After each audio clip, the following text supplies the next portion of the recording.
Amigos, los invito a seguir la cuenta de la Sociedad Médica del Centro Clínico San Cristóbal, @sociedadmedica.ccsc. Esta cuenta es de la Sociedad Médica del Centro Clínico San Cristóbal en Instagram y allí estamos enviando información todos los días, información que podría ser de utilidad para mantener lo más valioso que tiene el ser humano, que es su salud. Información de medicina preventiva, información importante, efemérides de salud, eventos en Centro Clínico San Cristóbal que podrían ser de utilidad. Les repito la dirección en Instagram, @sociedadmedica.ccsc. Hoy en Tu Médico en Vivo estamos conversando con la doctora Carolina Albarracín y con el doctor Alfonso Espitia. Estamos hablando sobre dolor, sobre los componentes del dolor agudo, qué es el dolor. Y ahora me gustaría mucho preguntarles si es importante medir el dolor.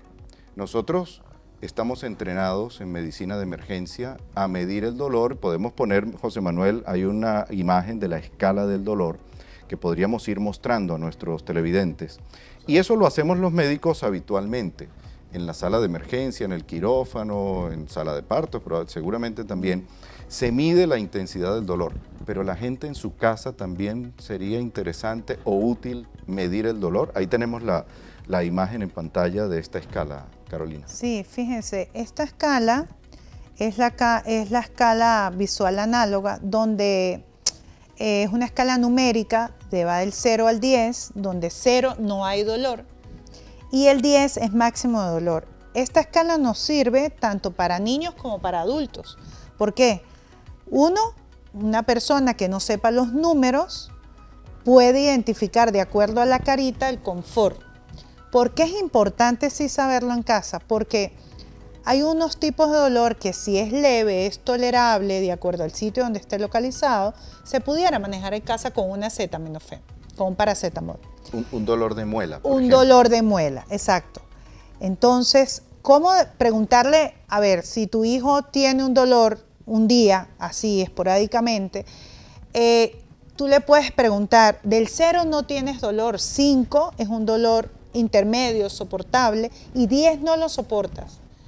Si tu hijo conoce los números del 0 al 10 mayor o no los conoce, pero le muestras esas caritas y él te señala, tú puedes determinar qué tan fuerte lo tiene.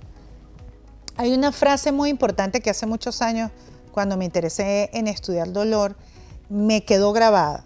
Y es que tenemos que tener claro que el dolor que mejor soportamos es el del otro, es el que tú no sientes. Claro. Y hay muchas percepciones del dolor. O sea, tu hijo Pedro, qué sé yo, se da un golpe en el dedo y él dice que tiene 10. Y Carolina dice que tiene 3. Y fue el mismo estímulo doloroso en la misma parte del cuerpo. Entonces, no subestimemos el dolor. Si alguien con un dolor muy bajo, un golpe muy bajo, un estímulo muy bajo, le duele mucho, es su dolor. Y es respetable, ¿sí? Hay que creerle. Hay que creerle, ¿sí? A veces hasta los mismos médicos subestimamos ¿cómo no? esto. Lo que sucede es que el dolor, se busca esto porque el dolor es subjetivo. Es subjetivo. Entonces tú no puedes medirlo con un examen de sangre o no puedes hacer una placa para ver cuánto dolor hay. El dolor es subjetivo, es decir, no se ve, se reporta. Lo que refiere el paciente es lo que reporta. En tal sentido, puede, como bien lo acaba de decir la doctora, variar de acuerdo con ciertas características. Se dice, por ejemplo, que el agricultor tiene un umbral del dolor muy alto, es decir, una capacidad para resistir el dolor mucho más que una persona del medio urbano, debido a las características también culturales. Por ejemplo, las personas asiáticas, las personas del Medio Oriente pueden tener un umbral para el dolor mucho más alto que las occidentales.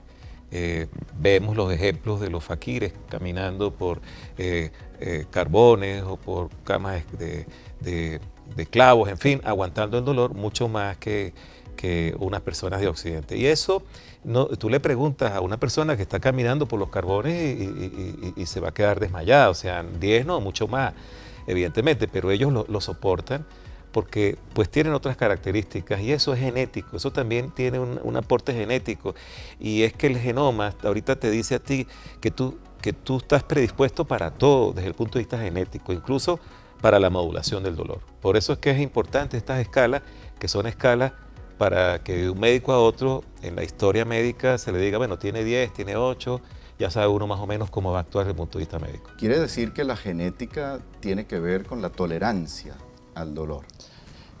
Bueno, se dice también que las mujeres, justamente por tener su capacidad de fertilidad, de crear la vida y de parir, que es doloroso, que es un evento natural doloroso, tienen un umbral del dolor, es decir, tienen un límite más arriba, sí, se puede tolerar mejor el dolor. Precisamente hay una discriminación que se reporta en cierta literatura y lo ven como una discriminación, pero la respuesta es esa, de que son menos las mujeres y supuestamente los ancianos que se benefician en algunos países de los programas de atención hacia el dolor. ¿Pero por qué? Bueno, porque también tienen un umbral más alto del de los hombres. El hombre suele tener más dolor y va más rápido al médico. Es correcto, y es la razón por la que a las mujeres, es otro tema, pero tiene que ver con el dolor torácico. Las mujeres se tardan más tiempo en llegar a la urgencia ante un infarto agudo del miocardio, porque toleran mejor el dolor. Y pudieran decir que están discriminadas, pero no es eso, no es el umbral. Es el umbral. Es así, es así. Leo, ya que tocaste el tema del dolor torácico, quiero acotar algo importante a la población. Ayer me llamó un amigo. Tengo un dolor en el esternón, pero era un dolor muy leve y lo tenía desde anoche. Bueno, al rato, claro, sigo con el dolor. Y yo le digo, no, pues voy a llamar a Leo, la consulta, tal, no sé qué. No, yo me voy a la emergencia. Llegó a la emergencia del centro clínico y estaba infartado. Y el electro estaba normal, tensión normal, frecuencia cardíaca normal, elevada, las enzimas cardíacas, pues.